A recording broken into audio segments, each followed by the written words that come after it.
Hello my dear student, welcome to our channel SRS learning. और बेटा ये आपकी 5th क्लास की इंग्लिश की बेटा वर्कशीट है। वर्कशीट का जो नंबर है वो है बेटा 152 152 और जो हमारी डेट है वो है 23 जनवरी 2021। तो बच्चों सबसे पहले आपको यहाँ पे क्लास के आगे आपको मेंशन भी करना है कि आप कौन से सेक्शन में पढ़ते हैं। ए में पढ़ते हैं, बी में पढ़ते हैं, सी में पढ़ते हैं, डी में पढ़ते हैं। तो वो आपको प्लीज़ मेंशन कीजिएगा, क्योंकि क्लास में तो सभी बच्चे पढ़ते हैं लेकिन मेंशन होता है ना कि हर अलग क्लास में जो सेक्शन आपको दिया होता है वो लिखे। स्टूडेंट नेम आएगा यहाँ पे आपका और टीचर का नेम आएगा। और बच्चे अगर आपने अभी तक चैनल सब्सक्राइब नहीं किया है तो बेटा अभी जाके सब्सक्राइब कीजिएगा।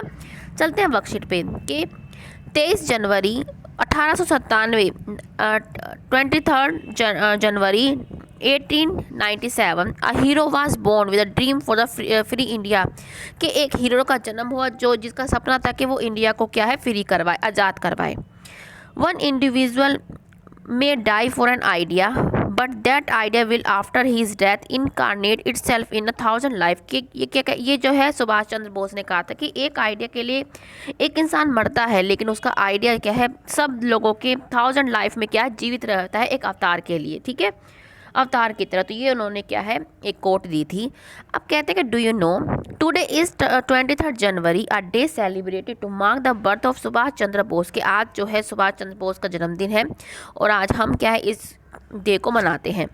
He was a great nationalist who motivate Indians with his famous slogan जय हिंद। कि वो एक ट्रू नेशनलिस्ट, मतलब एक वो पूरे देशभक्त थे जिन्होंने एक जो लोगों को क्या है मोटिवेट किया अपने एक स्लोगन से कि जय हिंद। ठीक है, ही established Azad Hind Fauj to counter the British rule in India. उन्होंने क्या एक फ़ौज का निर्माण किया, आज़ाद हिंद फौज, जिन्होंने क्या है दुश्मनों जो हमारे दुश्मन ही समझ सकते हैं कि हमारे जो ये ब्रिटिश थे इनके काउंटर के लिए। ठीक है, फिर क्या था, Subhash Chandra Bose inspired millions of youth to join the struggle for independence in India. जो सुभाष चंद्र बोस जी थे उन्होंने बहुत मिलियंस लोगों को क्या इंस्पायर किया ताकि वो भी क्या है इस फ्रीडम के स्ट्रगल में क्या है अपना योगदान दे। People across India celebrate this day to honour Netaji as he fondly called. उन्होंने ये जो आज का दिन है जो है पूरी इंडिया में मनाया जाता है उनके ऑनर के लिए। उनको क्या बोलते हैं हम, नेताजी। तो आज क्या है आप ये दिन याद रखें। ठीक है, तो अब हम चलते हैं अपनी वर्कशीट पे कि good morning students, are you enjoying this cold winter season. हम यस, ठीक है, हम क्योंकि ठंड भी क्या हम इंजॉय करते हैं। It is really cold where Malu Bhali lives all year around. के यहाँ पे भी बहुत ठंड होती है जहाँ पे मोलू भोलू रहता है। But here in Delhi we have only a few months of winter season. लेकिन हमारे दिल्ली में बहुत ही कम मंथ है। अब हमें उन मंथ का नाम लिखना है। कभी कभार होता है कि आपके नवंबर में भी सर्दी बढ़ जाती है, लेकिन हम कब से लिखेंगे, दिसंबर से। ठीक है, दिसंबर,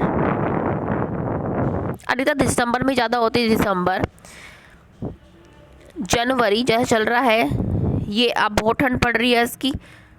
ठीक है, जनवरी 2 महीने ही आपकी अधिकतर ज़्यादा ठंड रहती है। फेब में तो बहुत कम रह रही है, तो आप हम दिसंबर और जनवरी भी लिखेंगे। अब नेक्स्ट क्वेश्चन है आपका कि after reading the poem Malu Bhalu you got to know so many things about. कि आपने मोलू भोलू की रीडिंग कर के आपने बहुत सारी जो क्वालिटीज़ हैं मोलू भोलू के बारे में पढ़ा।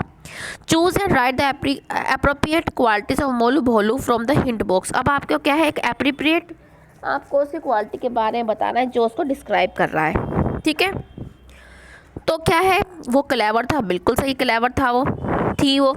फियरलेस मतलब बिल्कुल भी डरता था, बिल्कुल सही आपको यहाँ पे लिखना है। ये सारे आपको यहाँ पे लिखने हैं। ठीक है, जो मैं बताती जाऊँगी आप यहाँ पे लिखते जाएंगे। फियरलेस, कावर्ड बिल्कुल भी नहीं था, कावर्ड मतलब बिल्कुल ही डरपोक नहीं था वो। लेजी बिल्कुल नहीं था, ब्लैक नहीं था, वो तो वाइट था।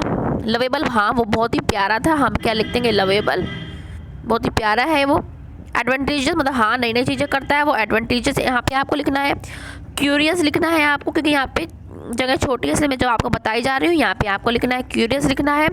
हार्ड वर्किंग, यस बहुत ही हार्ड वर्किंग था, हार्ड वर्किंग आपको लिखना है। ठीक है, ब्रेव बिल्कुल वो ब्रेव था, ब्रेव है। मेल नो शी इज़ वो फीमेल है। एंड ओबीडियंट, सबका कहना वो मानता है। ठीक है, तो आपको ऐसे ही बनाना है। आपको एक गोला गोला से बना लेंगे, बीच में आप इसकी भालू की जो है आप पिक्चर भी ड्रॉ कर सकते हैं या आप कटिंग काट के भी लगा सकते हो। इसी तरीके से आपको लगाना है। जिसमें मैंने कट मारा है वो नहीं है, कावर्ड नहीं है, वो लेज़ी नहीं है, ब्लैक नहीं है, ठीक है। ये 3 चीज़ नहीं आएंगी आपकी। देखो दोबारा तो ये आपकी 3 चीज़ नहीं आएंगी, ठीक है। और आपका मेल नहीं आएगा, ठीक है। तो ये हटा के और सारी आपको लिखनी है। अब नेक्स्ट क्वेश्चन क्या है हमारा कि now using these qualities of Molu Bholu right a short note about her, कि इन क्वालिटीज़ को लेके उस पर एक शॉर्ट नोट बनाना है आपको। You may start like this, आप इस तरीके से स्टार्ट कर सकते हैं कि Molu Bholu is a polar bear, she lives in Iceland with her family, कि वो मोलू भोलू एक बियर है और वो अपनी फैमिली के साथ आइस में रहता है। इसके हम आगे हमने लिखा है, ये आपका, ये आप यहाँ से देख लें कि she was very obedient bear, she was very brave, bold and adventurous, she was very hardworking, she learned to swim from her mother, she was very curious to know about new things, कि वो बहुत ही curious रहता है आप नई नई चीज़ों को जानने में। तो ये बच्चे आप यहाँ से इसको देख के अच्छी तरह के समझ के इसको कर लें। नेक्स्ट क्वेश्चन जो आता है हमारा वो क्या है कि students let's new about yourself, it is time to write about your qualities and appreciate them. अब आपकी बारी है कि आपको अपने बारे में जो आपकी क्वालिटीज़ हैं वो आपको लिखनी है। मैं आपको एक हिंट दे देती हूँ और इसके अलावा आप और भी लिख सकते हैं। तो हम शुरू करते हैं, मेरे साथ साथ लिखना। हम पहले लिखेंगे कि आई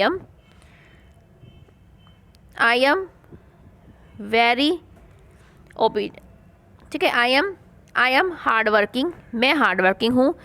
I am very hard working, पहला पॉइंट ये हो गया।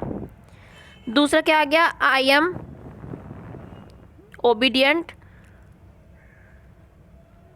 चाइल्ड, कि मैं एक ओबीडियंट चाइल्ड हूँ। 2 हो गए हमारे, ये आप उतारे, फिर मैं आगे बढ़ती हूँ, ठीक है। कि I am very hard working, I am obedient child. Next आएगा हमारा I do my work on time, कि मैं अपना टाइम क्या है, टाइम में अपना काम टाइम पे करता हूँ। I do my work on time. Next क्या आएगा, I am very good at study, कि मैं जो पढ़ाई में बहुत अच्छा हूँ, ठीक है। I am good at study. तो आप इसके अलावा भी और भी लिख सकते हैं। एक और हम लिखेंगे कि आई ऑलवेज हेल्प अदर्स, ठीक है। एक और क्या लिखेंगे हम, आई ऑलवेज, नहीं आई आल्सो, हम लिखेंगे आई आल्सो हेल्प अदर्स, कि मैं दूसरों के क्या है हेल्प करता हूँ, मैं लवेबल हूँ, ये भी लिख सकते हैं। इसके अलावा आपकी जो क्वालिटीज़ हैं आप वो भी बेटर लिख सकते हैं, ठीक है। ये भी आप लिखें और इसके अलावा जो आपको लिखनी है वो भी आप लिख सकते हैं। तो बच्चों ये हमारी वर्कशीट थी। अब देखते हैं कि अभिभावकों को क्या नोट है कि अपने बच्चों के गुणों को बढ़ाने के लिए उनकी सराहना और उन्हें प्रोत्साहित कीजिए, उनको डिमोटिवेट मत कीजिए, उनको सराहिए। तो बच्चों ये आपकी आज की वर्कशीट थी। मुझे पूरी उम्मीद है आपको अच्छी लगी। तो बेटा लाइक का बटन दबा के जरूर बताएं, आपके लाइक का बहुत हमें इंतजार रहता है। और जिस बच्चे ने अभी तक सब्सक्राइब नहीं किया है चैनल को तो प्लीज़ कीजिएगा। मिलते हैं आगे की वर्कशीट के साथ। हमेशा खुश रहिए, कोरोना वायरस से बेटा बच के रहिए। बाय बच्चों।